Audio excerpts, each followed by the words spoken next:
오늘은 대림절의 마지막 주일입니다. 이제 대림절 4주간의 기간을 마치게 되고 이제 이틀 후면 우리가 성탄절을 맞이하게 됩니다. 대림절을 보내면서 여러분은 주님을 묵상하셨습니까? 다시 오신다고 약속하신 주님을 기다리면서 혹시 우리 안에 두려움이 생기거나 거부감이 들지는 않았습니까? 주님을 기다리며 모두가 다 기쁘고 행복하지만은 않았습니다. 여기 그런 대표적인 사람이 있습니다. 그는 바로 요셉이라는 사람입니다. 이야기는 예수님이 나시기 전으로 거슬러 올라갑니다. 예수님의 나심, 예수님의 탄생에 대한 기록은 복음서 가운데서도 마태복음과 누가복음에만 기록되어 있습니다. 그리고 이 두 복음서는 기록하고 있는 내용이 조금씩 다릅니다. 마태복음은 유대인을 위해서 기록한 책입니다. 유대인들이 잘 알고 있는 구약의 말씀들을 인용하였고 그 말씀들을 가지고 그 말씀들에서 이야기하던 그 메시아, 예언하던 메시아가 바로 예수님이다 라는 것을 마태는 이야기하고 싶어서 이 마태복음을 기록한 것이지요. 먼저 중요한 이야기로 오늘 말씀이 시작합니다. 18절의 말씀인데 18절 말씀을 오늘 본문 말씀 다시 읽으면서 시작하겠습니다. 오늘 18절 말씀 같이 읽겠습니다. 시작. 예수 그리스도의 나심은 이러하니라. 그의 어머니 마리아가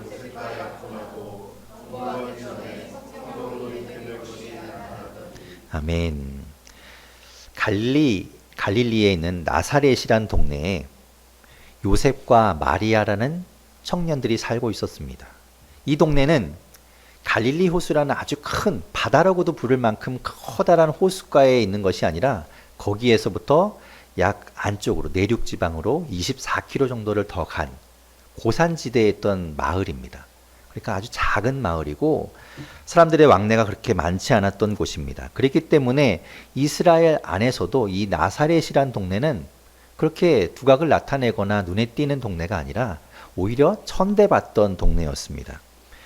예수님이 갈릴리 지방에서 그 호숫가 주변에서 사역을 하셨는데 호숫가에 있는 베세다라는 곳에 가셨을 때 거기에서 베드로와 안드레 형제를 만나게 됩니다. 그리고 그들을 제자로 삼으시지요. 그리고 그곳에서 빌립이라는 사람도 만나게 됩니다. 이 빌립이 평소에 알고 지내던 나다나엘이라는 사람에게 찾아가서 내가 메시아를 만났다, 내가 그리스도를 만났다 하고 전해줍니다. 이 빌립이 너무나 흥분해서 이야기하니까 나다나엘도 평소에 구약을 열심히 공부하고 메시아를 기다리던 이 나다나엘도 빌립의 모습을 보고 빌립의 이야기를 듣고 같이 흥분했겠죠. 아, 그래? 메시아가 오셨다고? 그런데 빌립이 소개하는 그의 이야기를 듣고 실망합니다. 왜냐하면 그분을 소개할 때 나사렛에 사는 예수라라고 소개하기 때문이죠. 그래서 빌립은 그 이야기를 듣고 실망하며 이렇게 이야기합니다. 요한복음 1장 46절의 말씀을 제가 읽어보겠습니다. 나다나엘이 이르되 나사렛에서 무슨 선한 것이 날 수 있느냐? 빌립이 이르되 와서 보라 하니라. 나다나엘은 생각했습니다. 나사렛이라고? 나사렛이 그 작은 동네에서, 그 보잘것없는 동네에서 어떻게 우리를 구원할 메시아가 나올 수 있단 말인가? 그 정도로 나사렛이란 동네는 그렇게 작고 천대받고 무시받던 그런 동네였습니다. 그런 작은 동네에서 살았던 요셉과 마리아는 어렸을 때부터 함께 자랐기 때문에 서로에 대해서 잘 알고 있었겠지요. 만약 그 집에서 숟가락을 사용했다면 그 숟가락이 몇 개 있는지도 다 알고 있었을 겁니다. 그 이야기는 서로에 대해서 너무나 잘 알고 있었다는 이야기겠지요. 그러니까 서로의 혼담이 오고 가고 또 그 결혼이 성사되기 직전의 일이라는 겁니다. 당시 유대인의 결혼 풍습을, 결혼 문화를 좀 살펴볼 필요가 있습니다. 왜냐하면 지금 우리의 결혼 문화와는 많이 다르기 때문입니다. 그래서 그때의 결혼 문화를 좀 이해하면 성경 말씀을 볼 때 조금 더 그 말씀이 잘 다가오게 됩니다. 요셉은 어렸을 때 같이 자란 그 평소에 마리아를 눈여겨보고 있었습니다. 매해 하나님께 예배드리고 잔치를 벌이는 절기 때마다 마을 사람들은 그 크지 않은 동네 사람들이 모두 모여서 잔치를 베풀었습니다. 그리고 그 마을에 경사가 있을 때마다 온 마을 사람들이 함께 모여서 먹고 마시고 즐거워했습니다. 그때마다 요셉은 아마도 마리아를 점 찍어 놓고 있었을 겁니다. 아, 마리아가 조금 더 크면, 마리아가 조금 더 성숙해지면 내가 저 마리아와 결혼해야지. 그런데 마리아가 성장하고 이제 결혼할 때가 되었을 때 이 요셉은 마리아와 결혼하기로 작심을 하고 아버지에게 이야기합니다. 아버지, 내가 저 마리아와 결혼하고 싶습니다. 이제 아버지는 마리아가 어떤 처자인지를 살펴보아야 되겠지요. 그래서 주변의 사람들에게 물어봤을 겁니다. 마리아가 어떤 사람이냐, 저 집안은 어떠냐 이야기하고 물어봐서 아마 그 집안이 괜찮다, 마리아가 괜찮다라는 소식을 듣고 결혼을 허락하겠지요. 그러면 이제 요셉에게 결혼 자금을 내어줍니다. 그러면 요셉은 그 결혼 자금을 가지고 처갓집에 갑니다. 그 마리아의 집에 가서 일주일 동안 혼인 잔치를 베풉니다. 일주일 동안 먹고 마시고 그 집에 거하면서 일주일 내내 그 처가 식구들에게, 장인 장모에게, 또 신부 될 사람에게 자기 자신을 들어 보이는 겁니다. 그 사람의 됨됨이가 어떠한지, 내가 어떤 사람인지, 사람들을 대할 때 어떻게 대하는지, 손님들을 어떻게 맞이하는지, 그리고 잔치는 어떻게 내가 잘 관리하고 일주일 동안 그것을 잘 운영하는지, 이 모든 것들을 다 보겠지요. 그리고 마지막 날 가장 중요한 순간에 신랑이 신부에게 청혼을 합니다. 그러면 신부는 그 일주일 동안의 신랑을 잘 본 이후에 받아들일지 아니면 거절할지를 결정하게 되지요. 만약 그 자리에서 신랑의 청혼을 거절한다면 신랑은 모든 것을 다 정리해서 집으로 쓸쓸히 돌아가야 하는 겁니다. 돈은 돈대로 다 날리고 마음의 상처를 가득 안고 돌아가야 하는 것이지요. 그런데 이 마리아가 요셉의 청혼을 받아들입니다. 요셉이 좋았던 것이지요. 아마도 어쩌면 마리아도 처음부터 이 요셉을 마음에 두고 있었는지도 모릅니다. 이로써 이 두 사람의 결혼이 성립되는 겁니다. 그 청혼을 받아들임으로써. 그러면 이 요셉과 마리아와 요셉은 법적으로 그리고 공식적으로 부부가 되는 겁니다. 그런데 그것으로 결혼이 끝나는 것이 아니지요. 그것은 혼인신고만 한 셈이고 정식 부부로, 진짜 부부로 살기 위해서는 1년 동안의 기간이 필요합니다. 이제 처갓집에서의 일주일 동안의 혼인 잔치가 마치게 되면 신랑은 자기 집으로 돌아갑니다. 자기 집으로 돌아가서 신혼집을 마련하게 되지요. 지금이야 집들이 많이 있으니까 집을 뭐 구매하던 전세를 얻던 월세를 얻던 하지만 그때 당시는 집이 그렇게 많지 않았지요. 딱 자신들이 살 집밖에 없었을 겁니다. 그리고 집 안에서 방 한 칸을 신혼방으로 마련한다. 이것도 불가능합니다. 왜냐하면 그저 식구들이 사는 방이 전부였을 거니까. 그러면 어떻게 해야 됩니까? 새로 지어야 하는 거죠.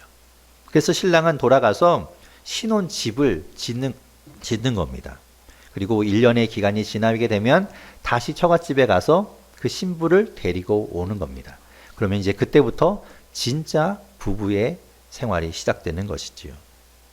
예수님이 십자가에서 죽으시기 전 밤에 제자들을 향하여 이제 마지막 말씀을 하십니다. 곧 예수님이 제자들 곁을 떠나가실 것을 이야기하자 제자들은 침울해합니다. 우리의 스승이신 예수님이 우리 곁을 떠나다니, 그러면서 다들 침통해할 때 베드로는 예수님께 이렇게 이야기합니다. 주님, 저도 주님을 따라가겠습니다. 제 목숨이라도 버리겠습니다. 그런데 예수님은 베드로가 그럴 수 없다는 걸 알고 계셨습니다. 그러면서 베드로에게 이야기하시죠. 내가 나를 3번 부인할 것이다.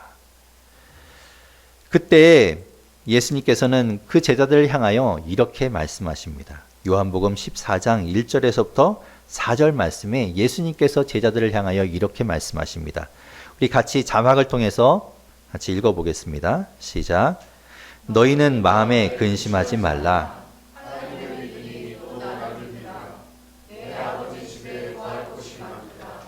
그렇지 않으면 내가 너희를 위하여 거처를 예비하러 가노니 가서 너희를 위하여 거처를 예비하면 내가 다시 와서 너희를 내게로 영접하여 나 있는 곳에 너희도 있게 하리라.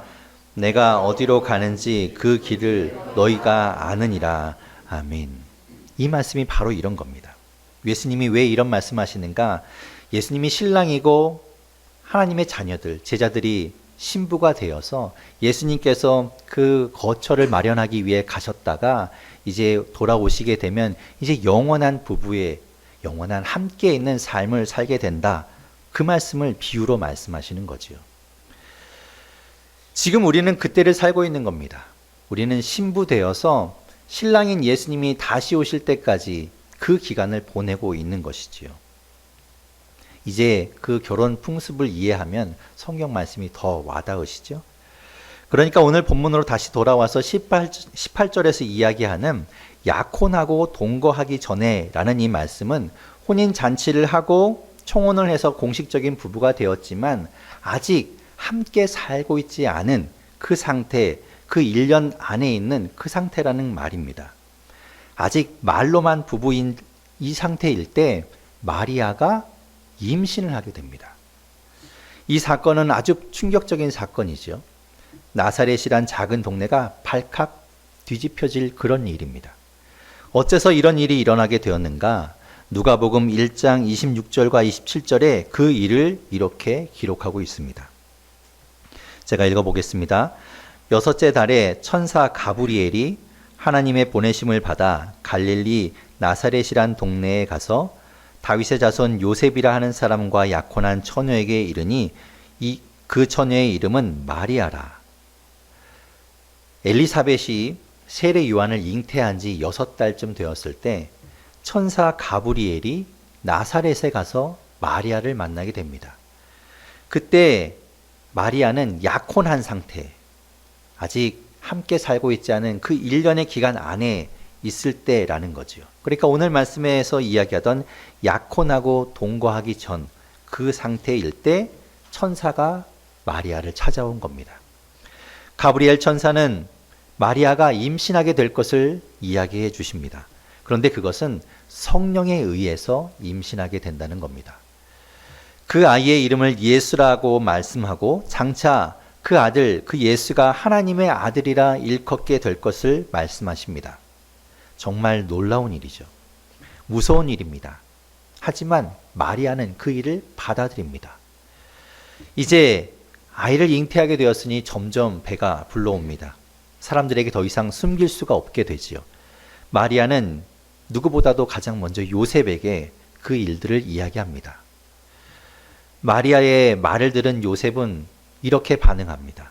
오늘 본문 19절에 그 요셉이 어떻게 반응하는지 기록하고 있습니다. 오늘 본문 19절 말씀을 같이 읽어보겠습니다. 시작.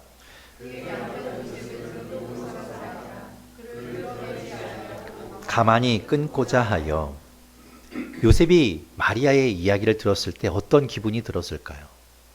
하늘이 무너지는 것 같았겠지요. 어려서부터 눈여겨보았던 그 마리아, 내가 크면 마리아와 꼭 결혼해야지, 그렇게 생각했던 그 마리아와 이제 약혼을 하고 이제 함께 살 그날만을 기다리고 있는데 마리아가 임신하게 되었다니요.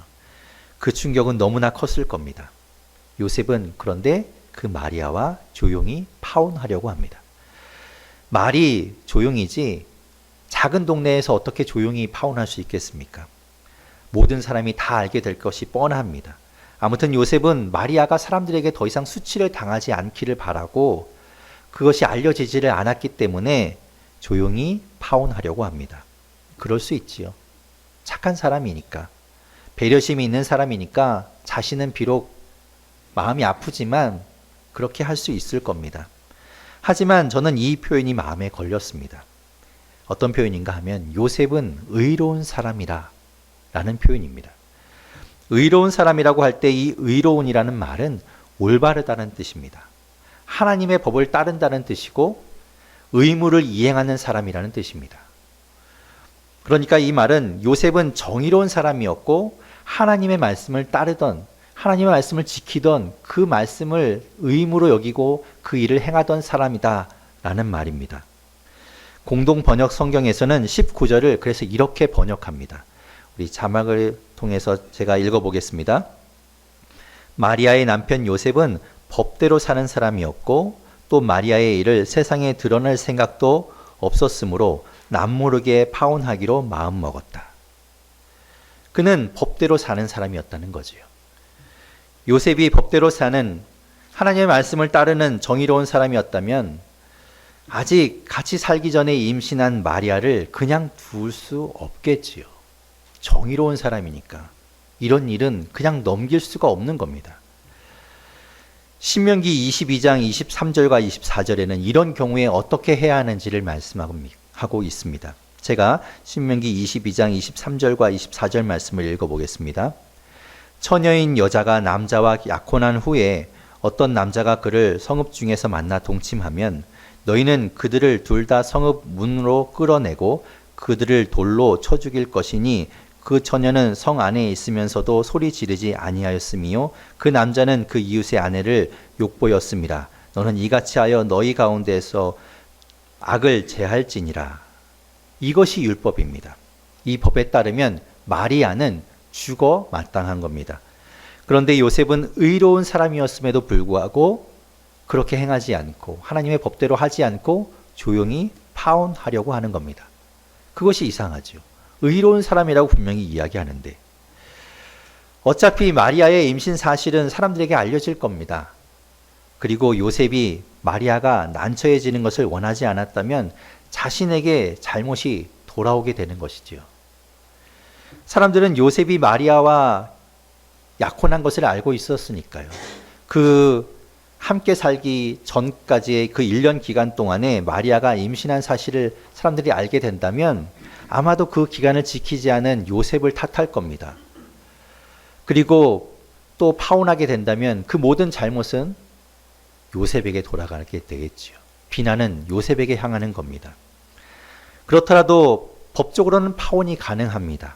신명기 24장 1절에서는 이혼 증서를 써주기만 하면 언제든 이혼할 수 있다고 되어 있기 때문입니다.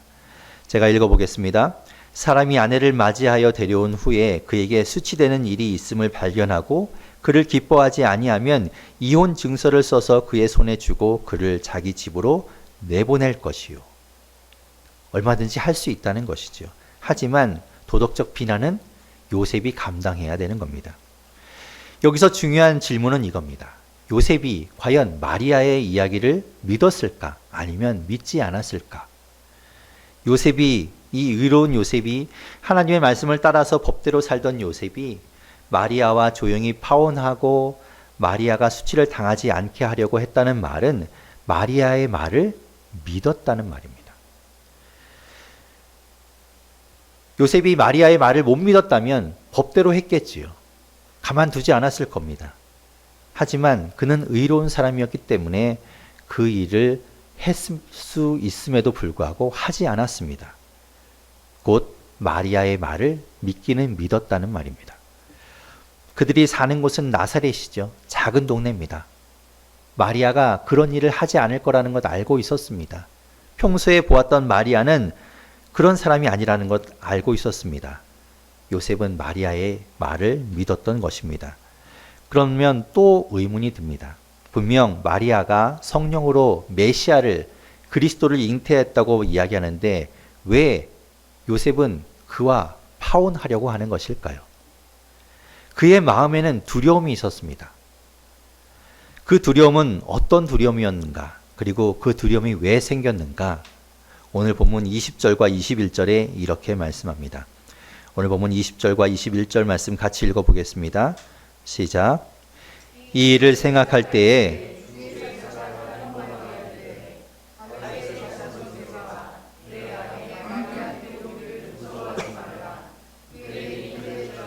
성령으로 된 것이라. 아들을 낳으리니 이름을 예수라 하라. 이는 그가 자기 백성을 그들의 죄에서 구원할 자이심이라 하니라. 아멘. 요셉은 곰곰이 생각했습니다. 마리아의 이야기를 곱씹고 곱씹었을 겁니다. 아마도 밤잠을 이루지 못했겠지요. 이 일을 어떻게 처리해야 할까 생각해보면 점점 더 답답해졌을 겁니다.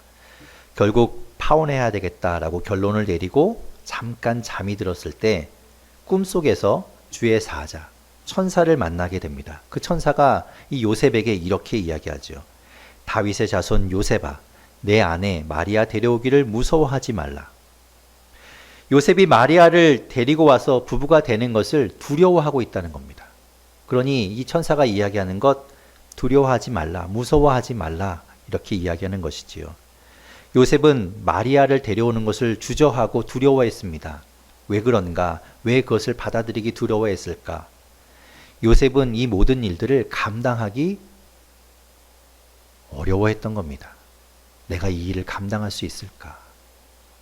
내가 과연 저 아이를 감당할 수 있을까? 왜 하필 내 아이에게 이런 일이 일어날까? 왜 자신이 이런 이상한 일을 겪어야 하는가 생각했겠지요. 자신이 도덕적인 비난은 받을지 모르지만 이혼 증서를 써서 이혼하고 돌려보내면 감당할 수 있는 다른 누군가가 저 마리아와 결혼하고 그 아이를 감당하겠지.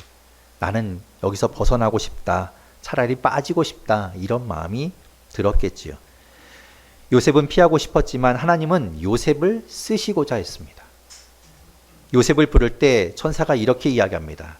그냥 요셉아 이렇게 부르지 않고 다윗의 자손 요셉아 이렇게 부릅니다.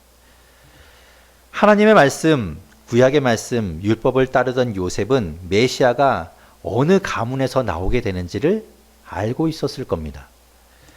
구약을 알고 공부한 사람들은 그것을 알고 있었기 때문입니다. 마태복음 22장 41절과 42절에 이런 말씀이 기록되어 있습니다. 제가 읽어보겠습니다. 바리새인들이 모였을 때에 예수께서 그들에게 물으시되 너희는 그리스도에 대하여 어떻게 생각하느냐? 누구의 자손이냐? 대답하되 다윗의 자손이니이다. 그들은 알고 있었습니다. 메시아가 장차 올 것인데 그는 어디에서 태어나는가? 다윗의 자손 가운데, 다윗의 가문 가운데서 메시아가 나오게 될 것이다라는 것을 그들은 알고 있었습니다. 그러니 이 천사가 요셉을 부를 때 그냥 요셉아 부르지 않고 다윗의 자손 요셉아 이렇게 부른다는 이야기는 요셉아 네가 다윗의 자손이지? 메시아 그리스도가 다윗의 자손으로 오신다는 것 너도 알고 있지? 그러니 내가 그것을 담당해 주면 어떻겠니? 내가 그것을 감당해 주면 안 되겠니? 마리아가 잉태한 아기는 성령으로 된 것이야. 마리아도 그것을 감당하고 있어. 그러니 너도 그 마리아를 보듬어 주면 안 되겠니? 그 아이의 이름은 예수라고 지어라. 그가 장차 자기 백성을 그들의 죄에서 구원할 것이야. 천사는 그에게 그렇게 말하고 있는 겁니다. 결국 요셉은 그 말씀을 받아들이기로 합니다. 오늘 본문 24절과 25절에 이렇게 말씀합니다. 우리 같이 오늘 본문 24절, 25절 읽어보겠습니다. 시작. 잠에서 깨어는 일어나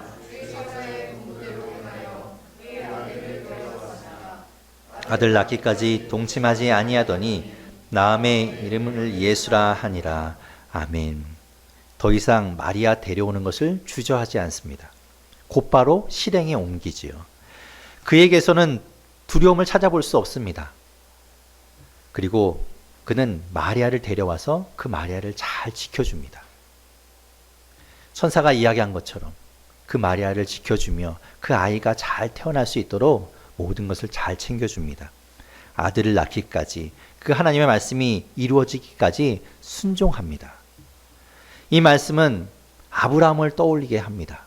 아브라함이 하나님께서 주신 그 100세에 낳은 그 귀한 아들 이삭을 번제로 바치라고 말씀하셨을 때 아브라함은 그 다음날 아침 일찍에 주저하지 않고 그 이삭을 데리고 모리아 땅에 있는 산으로 번제를 드리기 위해 나아갑니다. 주저하지 않지요. 결국 하나님께서는 이 아브라함을 통해서 이스라엘 민족을 이루게 하십니다. 마찬가지로 하나님 앞에 순종한, 주저하지 않고 그 말씀을 따르기로 한 요셉을 통해서 그 가문을 이어가시는 말씀이 오늘 가운데 있는 것이지요. 마태는 이 사건을 기록하면서 이렇게 평가합니다. 오늘 본문 22절과 23절에 그는 이렇게 이야기합니다. 제가 읽어보겠습니다. 이 모든 일이 된 것은 주께서 선지자로 하신 말씀을 이루려 하심이니 이르시되 보라, 처녀가 잉태하여 아들을 낳을 것이요 그의 이름은 임마누엘이라 하리라 하셨으니 이를 번역한즉 하나님이 우리와 함께 계시다 함이라. 아멘. 이 말씀은 이사야 7장 14절의 말씀을 마태가 인용하고 있는 것입니다. 우리가 이미 수요 말씀 스터디에서 보았던 말씀이죠. 마태가 이 사건을 기록하고 강조하고 싶었던 내용은 처녀가 잉태했다라는 것이 아니라 선지자의 예언이 성취되고 있다. 그리고 그 예언이 성취되어서 하나님이 우리와 함께 계시다. 이 두 가지를 강조하고 싶었던 겁니다. 다시 말해서 하나님이 선지자를 통해서 말씀하셨던 그 메시아가 이제 마리아와 요셉을 통해서 이 땅 가운데 태어나게 되는 것이고 그를 받아들이는 그 요셉을 통해서 이루어지게 되는 것을 말씀하고 있고 그것을 통해서 하나님이 우리와 함께 하시게 되는 그 놀라운 역사가 이제 일어나게 되는 것을 마태는 이야기하고 싶었던 것이죠. 하나님은 요셉에게 순종과 결단을 요구하셨고 요셉은 그것을 받아들인 것입니다. 요셉은 진짜 의로운 사람이었던 것이지요. 처음에 우리가 다시 오실 그 예수 그리스도를 기다리면서 모두가 기쁜 마음으로 기대하는 것은 아닐 수 있다고 했습니다. 어떤 사람은 그날이 예수님이 오시는 그 날이 두렵고 피하고 싶을 수도 있습니다. 왜냐하면 감당할 자신이 없기 때문입니다. 어쩌면 그 마음에 구원에 대한 확신이 없기 때문에 두려울 수도 있습니다. 저도 어렸을 때는 휴거에 대한 말씀을 듣고 나서 너무나 두려웠습니다. 어느 날 갑자기 내가 자다가 일어났는데 부모님이 안 계시면 어떡하지? 친구들이 없으면 어떡하지? 나만 이 땅에 남겨지면 어떡하지? 이런 두려움에 사로잡혔었지요. 저 스스로 구원에 대한 확신이 없었기 때문입니다. 나는 구원 못 받으면 어떡하나? 나만 이곳에 남겨지면 어떡하나? 이런 것 때문에 불안해했던 기억이 납니다.